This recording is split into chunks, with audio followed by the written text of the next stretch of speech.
Hello hi सांग मैंने आज मोर ये भिडियोटी को आपण मानक स्वागत करुँची। आज स्वामी लंच बॉक्स रे कौन बनाऊँ चलन देखा। एमती पोटल नहीं जाइए, पोटल को चोपा छड़े भलसे धोईदेवे।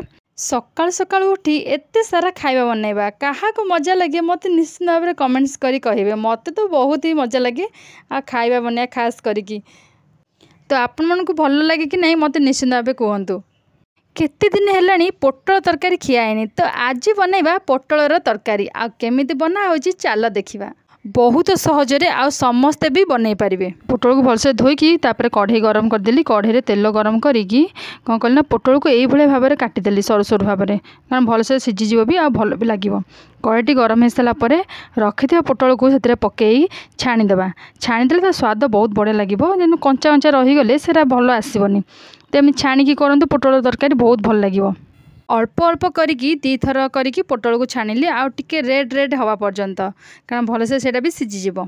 पोटल तरकारी एते टेस्ट लगे कि खाली भात सहित लोक खाईदेवे।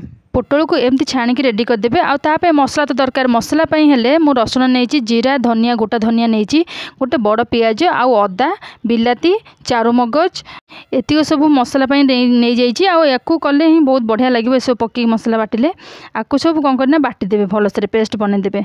पोटल तरकारी जदि आलू न पड़ो से कौन भल लगे कि भल लगे, तो से लगे गोटे आलूटा को भी छाणी देछि आ भल लगे तरकारी पड़े।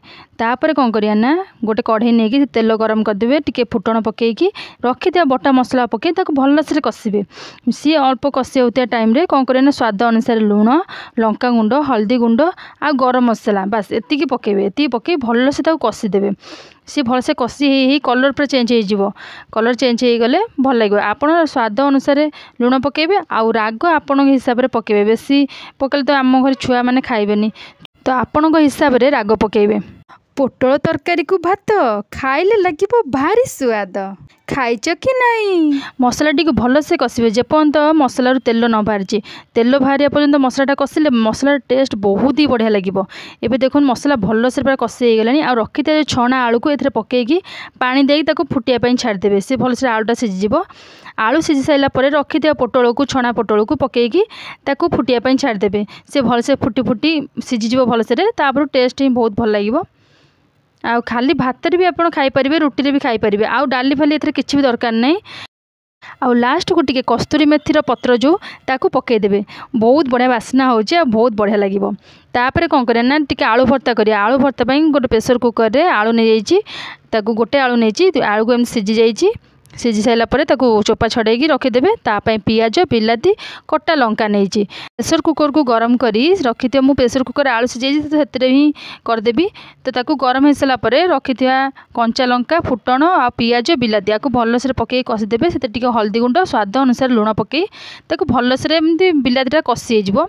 कषि सारा पर कौन करेंगे ना किछि पास्ता मसला रखी एथरे पकईकी आ रखि सीझा आलू को पकईकी भलसे कुटिदेवे। आ पारिबे जदि आपण आगुरी आलूटा चकुटी रखिथे एथरे मिसेकी आड करिकी गोड़ेदेवे भलसे। तो रेडी हो आलू भर्ता। नहले खाली आलू रे भी पियाज लंका आ सोरिष तेल पकईकी भलसे चकुटी आलू भर्ता भी बहुत बढ़िया लगे। एमती बघरा आलू भर्ता भी आहरी बहुत बढ़िया लगे।